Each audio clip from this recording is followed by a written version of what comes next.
Happy Tuesday, everyone. I'd like to share Last Stop on Market Street with you. Look at the cover of the book. You'll see the main characters of the story. It might give you an idea of the story's setting. The author of the book is Matt De La Pena, and the illustrator is Christian Robinson. The book is published by Scholastic Books. Last Stop on Market Street. CJ pushed through the church doors, skipped down the steps. The outside air smelled like freedom, but it also smelled like rain, which freckled CJ's shirt and dripped down his nose.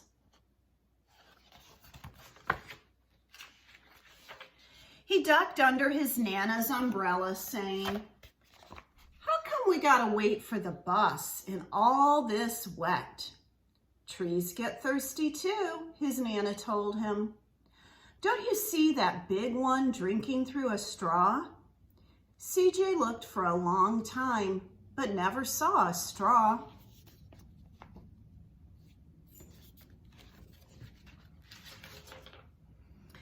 From the bus stop, he watched water pool on flower petals, watched rain patter against the windshield of a nearby car.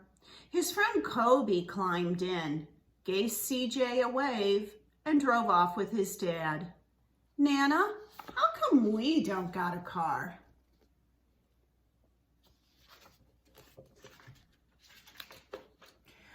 "Boy, what do we need a car for? We got a bus that breathes fire. And old Mr. Dennis, who always has a trick for you."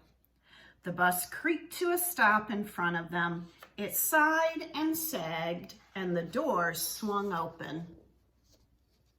I think I see the fire that the bus breathes.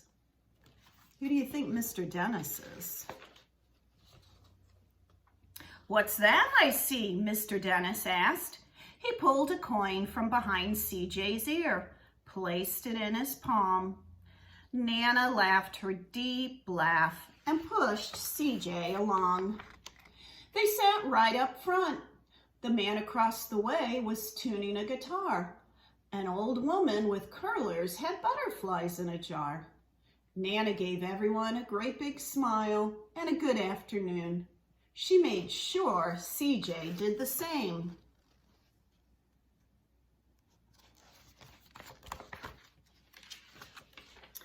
The bus lurched forward and stopped, lurched forward and stopped. Nana hummed as she knit. How come we always gotta go here after How come we always gotta go here after church? CJ said. Miguel and Kobe never have to go nowhere. "I feel sorry for those boys," she told him. "They'll never get a chance to meet Bobo or the Sunglass Man, and I hear Trixie got herself a brand new hat." CJ stared out the window, feeling sorry for himself. He watched cars zip by on either side, watched a group of boys hop curbs on bikes.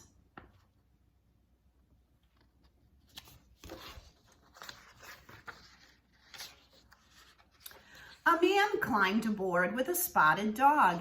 CJ gave up his seat. "How come that man can't see?" "Boy, what do you know about seeing?" Nana told him. "Some people watch the world with their ears." "That's a fact. Their noses, too," the man said, sniffing at the air. "That's a mighty fine perfume you're wearing today, ma'am." Nana squeezed the man's hand and laughed her deep laugh.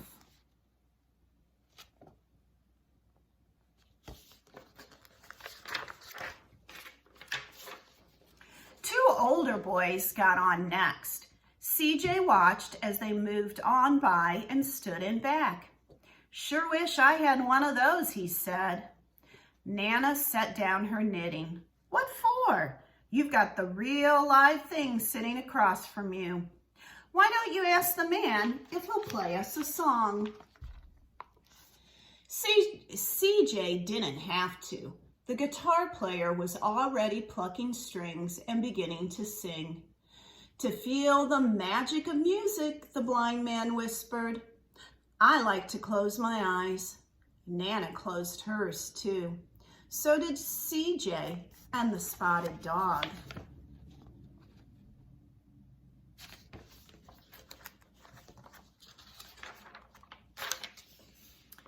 And in the darkness, the rhythm lifted CJ out of the bus, out of the busy city. He saw sunset colors swirling over crashing waves, saw a family of hawks slicing through the sky, saw the old woman's butterflies dancing free in the light of the moon. CJ's chest grew full and he was lost in the sound, and the sound gave him the feeling of magic.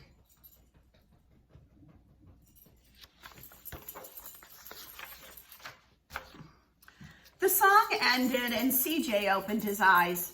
Everyone on the bus clapped, even the boys in back. Nana glanced at the coin in CJ's palm. CJ dropped it in the man's hat. "Last stop on Market Street," Mr. Dennis called.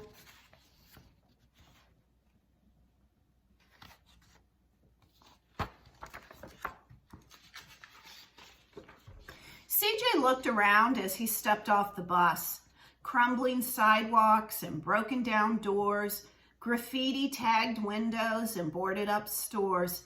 He reached for Nana's hand. "How come it's always so dirty over here?" She smiled and pointed to the sky.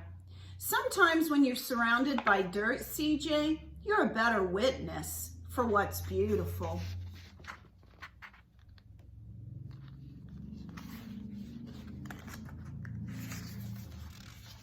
CJ saw the perfect rainbow arching over the soup kitchen.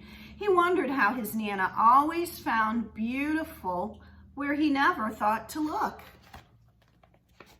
He looked all around them again, at the bus rounding the corner out of sight, and the broken street lamps still lit up bright, and the stray cat shadows moving across the wall.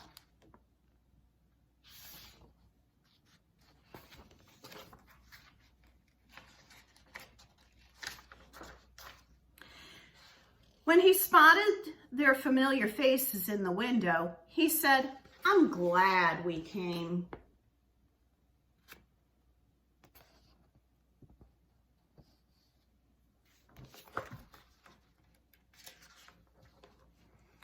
He thought his Nana might laugh her deep laugh, but she didn't.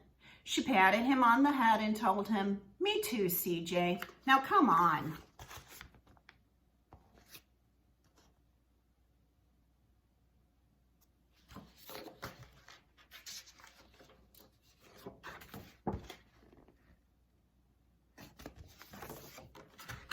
Did you figure out the setting of the story? Talk to somebody about what the setting of the story was. Did you figure out where it was that CJ and Nana were going?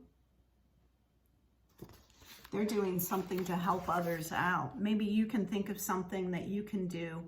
It's kind of hard to help others out now outside of our house, but maybe you can do something today in your house to help someone out.